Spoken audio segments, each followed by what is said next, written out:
Before we even jump into today's hearing, you need to understand exactly what kind of courtroom situation we're about to witness. This case features something judges across the United States deal with more often than you might think: a defendant attempting to use the so-called sovereign citizen argument to avoid legal responsibility. Now, if you've never heard of that before, the basic idea is that someone claims they are a living man or natural person, separate from the legal identity recognized by the government. They often argue that courts have no jurisdiction over them, that their name in all capital letters represents a corporate entity, and that traffic laws only apply to people engaged in commerce. But here's the problem: none of that holds up in court. Judges across the country have repeatedly ruled these arguments to be legally invalid. Yet defendants still attempt them, believing they've discovered some kind of loophole that allows them to ignore the law entirely. And that's exactly what unfolds in this courtroom today. The defendant insists he's not the person listed in the case, refuses to acknowledge the authority of the court, and tries to argue that driving without a license isn't illegal because he was simply traveling. The magistrate, however, isn't having any of it. What follows is a tense, and at times brutally direct, exchange where the court repeatedly shuts down these claims and explains the reality of how jurisdiction actually works. So the big question for you watching this: is this defendant standing up for his rights, or digging himself into a deeper legal hole? Let's get into the hearing. Good morning. 14B District Court is now in session. This is Magistrate Hillary Braley presiding. Okay, and I need you unmuted at the jail. There we go. Can I have your name, please? For the record, my name is Thomas Stiver II. I'm the natural person, I'm the living man. How we doing today, Miss Braley? We are upright, if nothing else. Great. So, okay. And you said your name is Thomas Styron. The second. The second. And then I'm the natural person, the living man. Okay, thank you for your patience there. We had a little bit of a kerfuffle. So, No problem.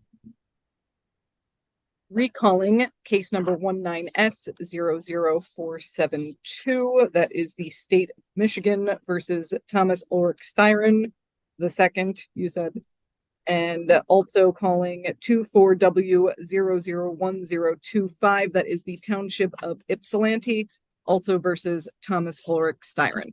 So state your name for the record.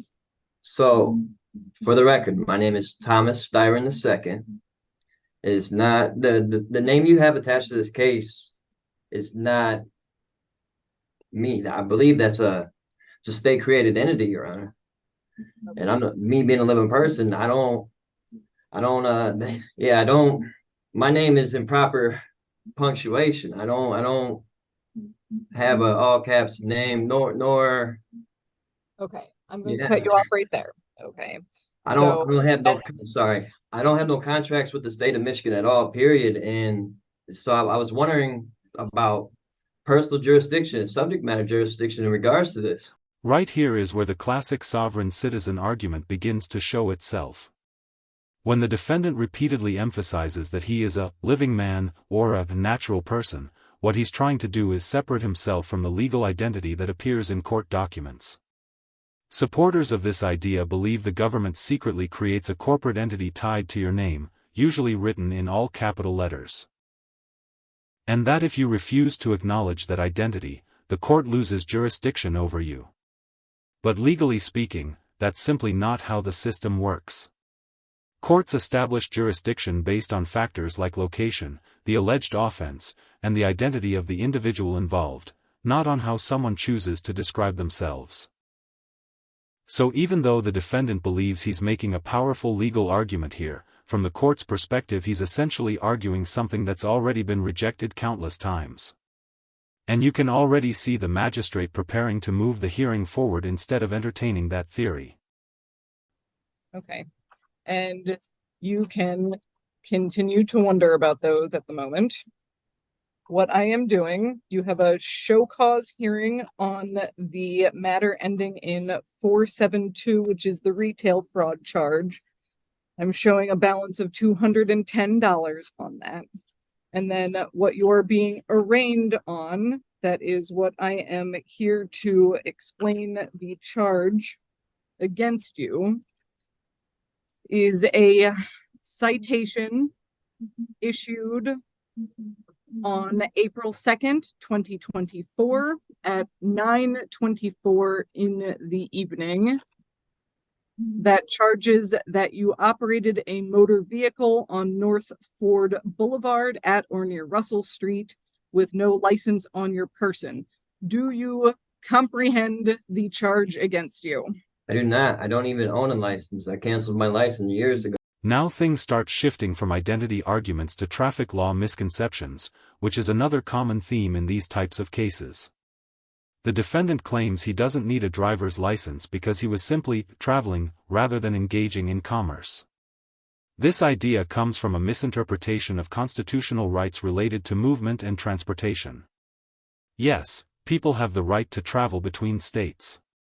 But operating a motor vehicle on public roads is considered a regulated activity.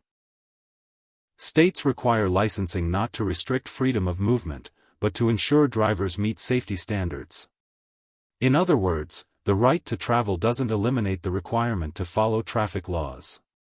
Courts have consistently ruled that driving without a license is still a violation, regardless of whether someone claims they were traveling or doing business. So when the magistrate continues explaining the charge here, she's focusing on something very simple. Did the defendant operate a vehicle without a license present? That's the legal issue the court cares about, not the philosophical debate the defendant is trying to introduce. Okay, so what you are being charged with is operating a motor vehicle without having a license on your person. So, I'm not asking if you agree with this. I'm not asking if you have a license. I'm asking if you understand the words coming out of my mouth as far as what this charge is. The charge is accused me of not having a having a driver's license on my person, correct? Correct. Well, from my understanding, I need a driver's license if I'm in commerce. I was traveling home. Okay. I wasn't doing business at all. And also from my understanding, I don't need a license to do that. And your overstanding is incorrect, sir.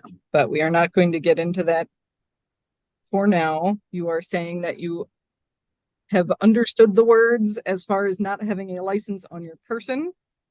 It is a misdemeanor charge with a maximum penalty of up to 93 days in jail, a $500 fine with court costs, or both. So this is under the assumption that you guys have personal jurisdiction and subject matter jurisdiction over me, right?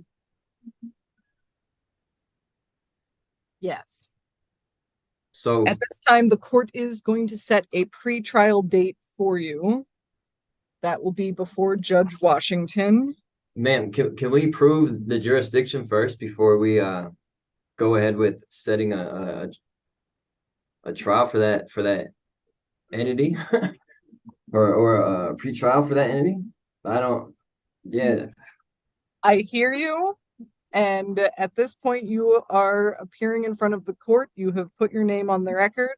And yes, we are setting a pre-trial date for you. I did put my name on the record, and my name that I put on the record is not the same name that you have attached to that case.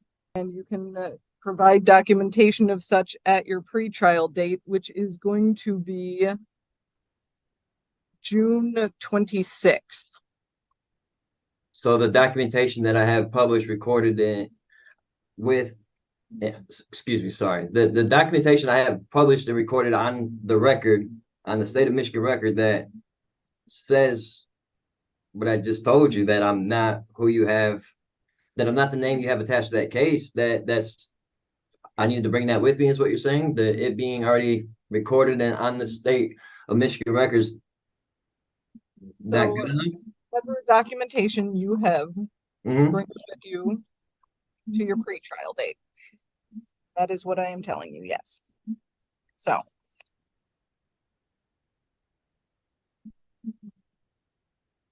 And again, that court date, June 26th.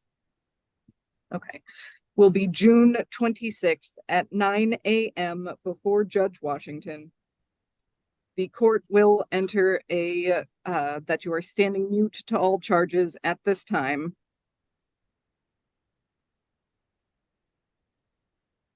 So we're just assuming jurisdiction though, correct? Yes. How? From No. my understanding, that And has to be proved before we even proceed with anything else. Am I wrong? you are not correct. The court will also set a personal recognizance bond in this matter. Basically, you are promising to show up for that June 24th court date at 9 a.m. over Zoom before Judge Washington, where you will have your pretrial. Okay, so at this point, your hearings are concluded. You are free to stand up and tell the jail that you are finished. So I need to be there under threat, duress, coercion of going to jail. At this point the hearing is wrapping up, and what we've just watched is a textbook example of how courts respond to these types of arguments.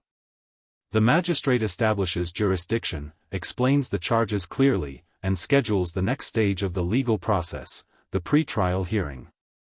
Despite the defendant's repeated attempts to challenge the authority of the court, the legal system operates based on established statutes and procedures.